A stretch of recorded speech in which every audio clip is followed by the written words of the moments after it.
بسم اللہ الرحمن الرحیم۔ السلام علیکم ناظرین، آج کی ویڈیو میں ہم آپ کو بتائیں گے کہ حضرت ادریس علیہ السلام کس طرح جنت میں پہنچے اور کیوں اللہ تعالیٰ نے انہیں جنت سے نکال کر زمین پر نہ بھیجا۔ حضرت ادریس علیہ السلام کا اصل نام انوخ تھا۔ انہیں ادریس اس لیے کہتے ہیں کہ ادریس کے معنی ہوتے ہیں درس دینے والا، چونکہ حضرت ادریس علیہ السلام خدا کی حکمتیں اور اسلام کی خوبیوں کا درس دیا کرتے تھے، اس لیے انہیں ادریس کا لقب دیا گیا۔ حدیث ابو ذر میں بیان ہوا ہے کہ حضرت ادریس علیہ السلام پر 30 صحیفے نازل ہوئے، اور بعض روایات سے معلوم ہوتا ہے کہ وہ پہلے شخص ہیں جنہوں نے قلم سے لکھنا شروع کیا اور کپڑے سی کر پہنے۔ ان سے پہلے لوگ درختوں کے پتوں سے ستر پوشی کیا کرتے تھے۔ حضرت ادریس علیہ السلام درزی کا کام کرتے تھے اور ساتھ ہی تسبیح و تقدیس خدا کرتے رہتے تھے۔ بہت سی معتبر اسناد کے مطابق حضرت امام جعفر صادق علیہ السلام سے منقول ہے کہ مسجد سہلہ حضرت ادریس علیہ السلام کا مکان تھا، جہاں وہ درزی کا کام کیا کرتے تھے اور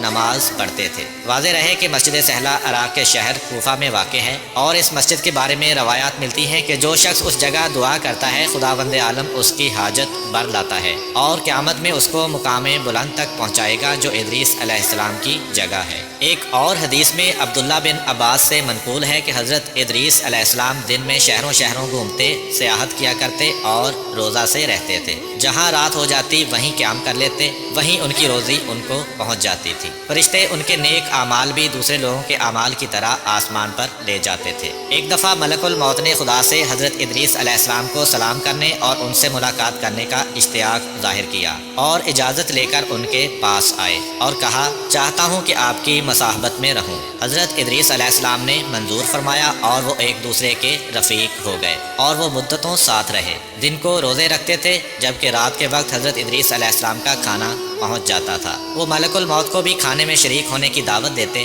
وہ کہتے تھے کہ مجھ کو ضرورت نہیں ہے، اور نماز میں مشغول رہتے۔ حضرت ادریس علیہ السلام تھک کر سو جاتے تھے، لیکن ملک الموت کو نہ سستی لاحق ہوتی نہ وہ سوتے تھے۔ اسی طرح چند روز گزرے، یہاں تک کہ ایک روز وہ انگور کے ایک باغ اور گوسفند کے ایک غلہ کی طرف سے گزرے۔ انگور پکے ہوئے تھے۔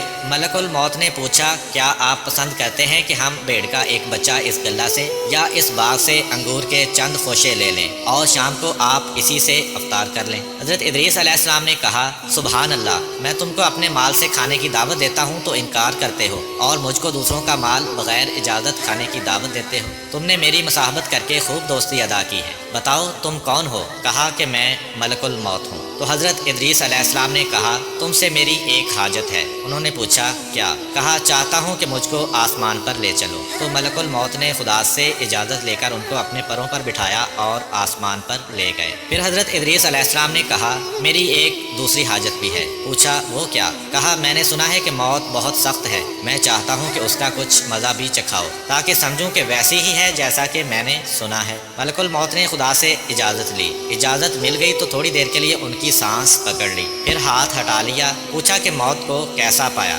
کہا، بہت زیادہ شدید ہے، اس سے جیسا کہ میں نے سنا تھا۔ پھر کہا، ایک اور حاجت ہے، یعنی مجھ کو جہنم کی آگ دکھا دو۔ ملک الموت نے خازن جہنم کو حکم دیا کہ جہنم کے دروازے کو کھول دے۔ جب حضرت ادریس علیہ السلام نے دیکھا تو غش کھا کر گر پڑے۔ جب ہوش میں آئے تو کہا، ایک اور حاجت ہے، یعنی بہشت دیکھنا چاہتا ہوں۔ ملک الموت نے بہشت کے خزینہ دار سے اجازت لی اور ادریس علیہ السلام بہشت میں داخل ہوئے اور کہا، اے ملک الموت، اب میں یہاں سے باہر نہ آؤں گا، کیونکہ خدا نے فرمایا ہے کہ ہر نفس موت کا ذائقہ چکھنے والا ہے، اور میں نے چکھ لیا۔ فرمایا ہے کہ تم میں سے کوئی ایسا نہیں ہے جو جہنم کے پاس وارد نہ ہو، اور میں وارد ہو چکا۔ اور بہشت کے بارے میں فرمایا ہے کہ اہل بہشت بہشت سے باہر نہیں جائیں گے۔ اور اس طرح حضرت ادریس علیہ السلام جنت میں رہ گئے اور ابھی تک جنت میں ہی موجود ہیں۔ امید کرتا ہوں کہ آپ کو آج کی ویڈیو پسند آئی ہوگی۔ ملتے ہیں اسی طرح کی ایک اور انفارمیٹیو اور اسلامک ویڈیو کے ساتھ، تب تک کے لیے اجازت دیجیے۔ اللہ حافظ۔